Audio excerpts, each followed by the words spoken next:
दोस्तों आज मैं बयासी बलिया के बयासी गांव में आए हुए हैं और यहाँ का यज्ञ और प्रवचन का वीडियो हम आप लोगों को दिखाएंगे।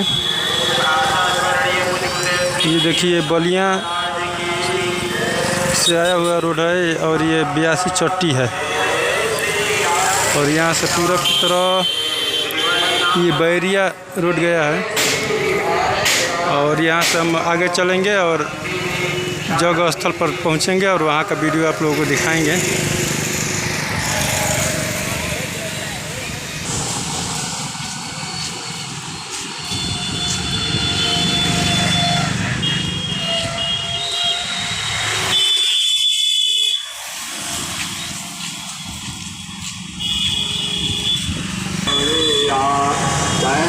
दोस्तों बलिया बैरिया रोड पर हम आ चुके हैं जहाँ पर कि यहाँ से गंगा तीर का रास्ता गया है इस तरह से दाहिने साइड से जो बयासी पुल के उस पार गया है।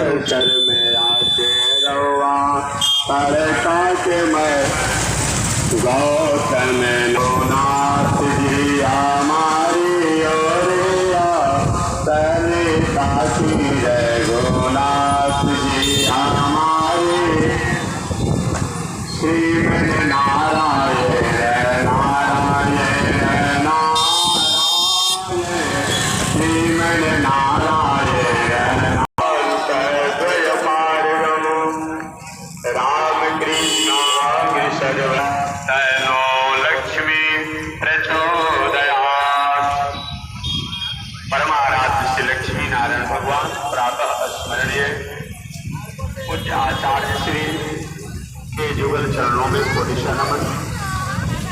भगवत भागवत आचार्य कई कर्जत पारायण महानुभाव। अभी आप ऐसा मनुष्य नहीं होता है, कोई उपाय होता है। दोस्तों यहाँ पर यज्ञ 4 अक्टूबर से शुरू होने वाला है जो हफ्ते दिन के लिए होगा और लास्ट में भंडारा का आयोजन किया गया है। यहाँ पर भव्य भंडारा होगा।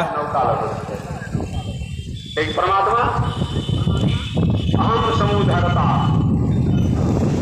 भगवान नौका भी है और नौका से पार लगाने वाले आधार अधे उपाय भगवान श्री कृष्ण की पद विस्तार को हम लोग कर रहे थे। केवल याद कर रहे आगे पुनः आज भगवान श्री कृष्ण की सभा में प्रवेश करेंगे विस्तार। कल मैंने निवेदन किया ये 82 उस पार ये रोड गया है जहाँ पर बीच में गंगा पुल पड़ता है, गंगा जी के ऊपर पुल पड़ता है 82 पुल। यहीं पर प्रवचन अभी हो रहा है। चंद्रमा के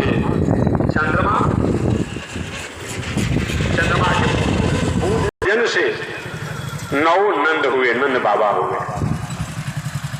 वही वसुदेव नंदन नंद नंदन भगवान श्री कृष्ण हुए। तो यहाँ से कथा मैंने निवेदन किया। आज मैं श्रीमद् भागवत महापुराण के 10वें स्कंद की कथा को मैं निवेदन करूंगा। राजा परीक्षित श्री सुखदेव जी महाराज द्वारा 9वें स्कंद तक चंद्रवंश की कथा को अपने आप में श्रवण किए। पुनः चंद्रवंश की कथा को विस्तार से सुनने की इच्छा से कोई भी वस्तु अच्छा स्वादिष्ट भोजने हो भगवान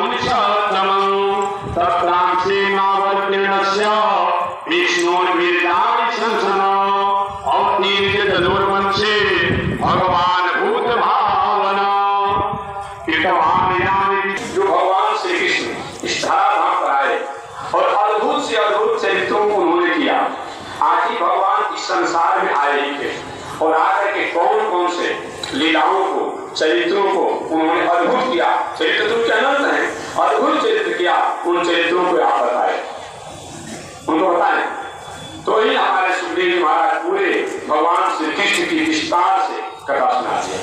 पुनः विस्तार से कथा सुनाए कि जन्म से लेकर के कौन कौन अपूर्व है इसका विस्तार से बताएं। तो वही सुखदेव जी महाराज कहे परीक्षित भगवान कहे तुम्हारे जैसे ऐसे सम्राट के मन में जिज्ञासा, इतने दिनों से तुम अपने आप में कथा सुन रहे हो, लेकिन कथा के प्रति है, न भोजन की इच्छा हुआ, न पानी पीने की इच्छा हुआ, न शयन की इच्छा हुआ। हे प्रभु, इस कथा को मैं श्रवण कर रहा हूं, अब इससे बढ़कर के भोजन क्या आवश्यकता है, जलपान क्या आवश्यकता है। मैं भगवत चर्चा में, भगवत कथा में, भगवत कर्मों में ही मैं इसी में भोजन, इसी में पानी, इसी में विश्राम, इसी में शयन, इसी में जगना समय हो जा रहा है। अलग से करने की आवश्यकता ही नहीं पड़ रही है। आगे पुनः सुखदेव जी महाराज ने विस्तार से बताया।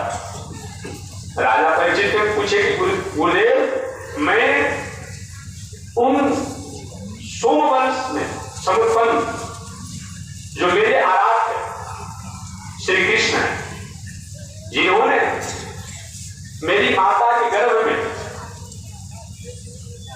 रक्षा किया था, वे हमारे सहोदर भी हैं। क्या है?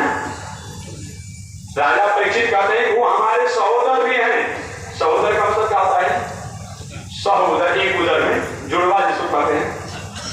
तो भगवान श्री कृष्ण को परीक्षित जी अपना सहोदर कहते हैं। सहोदर क्यों कहे भाई? इसलिए सहोदर कहे कि जिस समय अश्वत्थामा द्वारा बाण का प्रहार किया गया, ब्रह्मास्त्र का जब प्रहार किया गया अपने आप में, उस समय उतरा अपने घर में पलित पोषित होने वाले राजा परीक्षित को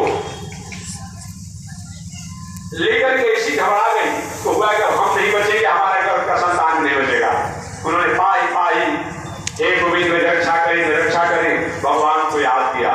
भगवान ने क्या किया? उसमें हाथ में गदा था, चक्र नहीं था, लेकिन यहां पर आगे कथा आई अपने आप में। यहां पर भगवान श्री कृष्ण ने गदा को ही उत्तरा के गर्भ में गदा के सहित सूक्ष्म रूप में पहुंचे और पहुंच करके गदा को इतनी तेजी से अपने आप में घुमाया कि अश्वत्थामा का ब्रह्मास्त्र का जो अपने आप में जो शक्ति था, उस गदा के तेज में जाकर के निस्तेज हो गया, निस्तेज हो गया अपने आप में। जैसे बहुत बड़ा उमस हो, गर्मी हो, और उसी समय किसी रूम में अपने आप में आप एसी चला देते हैं तो उमस और गर्मी अपने आप उसी क्या होता है, एसी में जाकर के समाहित हो जाता है, उसकी अलग से पता नहीं होती। भगवान श्री कृष्ण ने अपनी गदा को इतनी तेजी में घुमाया कि जो अश्वत्थामा द्वारा छोड़ा गया ब्रह्मास्त्र था, वो भगवान की गदा के अपने आप में घूमने से उसके तेज में निस्तेज हो गया हुआ ब्रह्मास्त्र। ऐसे में हमारे सहोदर हैं, क्योंकि हमारी रक्षा करने के लिए हमारी माता के गर्भ में आए थे, इसलिए हमारे सहोदर हैं।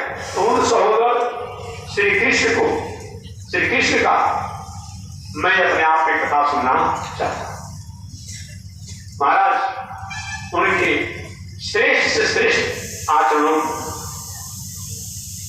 ओजस्वी सोजस्वी तेजस्वी से तेजस्वी, उनकी स्थिति को मैं जानना चाहता हूं। पितामह में समरे मरंदे देवव्रतानि जैसे बड़े बड़े उस महाभारत संग्राम में मगध का काम करने वाले थे। भीष्माचार्य, द्रोणाचार्य, कृपाचार्य, कर्ण ऐसे प्रवृत्ति के लोग थे जो कि मगरमच्छ के समान थे, मगरमच्छ के समान थे। जल में जो मगरमच्छ होता है अपने आप उसकी शक्ति बढ़ जाती है, ऐसे लोग थे संग्राम क्षेत्र में। लेकिन उस कुरुक्षेत्र के मैदान में मेरे बाबा लोग जो थे, पांडव लोग जो थे, वे उसी तरह से बाबा लोग पांडव लोग के पास में अस्त्र था, शस्त्र था, बहुत बड़ा कुछ था, और उस सेना में एक ऐसे लोग थे जो पूरे संग्राम को विजय प्राप्त करने में सक्षम थे। शल्य ग्राह पेड़ बहनी करने वेदाकुड़ा सो तृणा कुलपांत नदी कैवत का शल्य ग्राह, शल्य जो था ऐसे शिविर तुझे ग्राह नाम करने वाले शल्य ग्राह के पेड़ बहनी कृपाचार्य थे, ऐसा थे जो कि संग्राम क्षेत्र में कोई पहुंच जाते थे तो मालूम पड़ता है कि पूरा संग्राम से जल स्नान हो गया।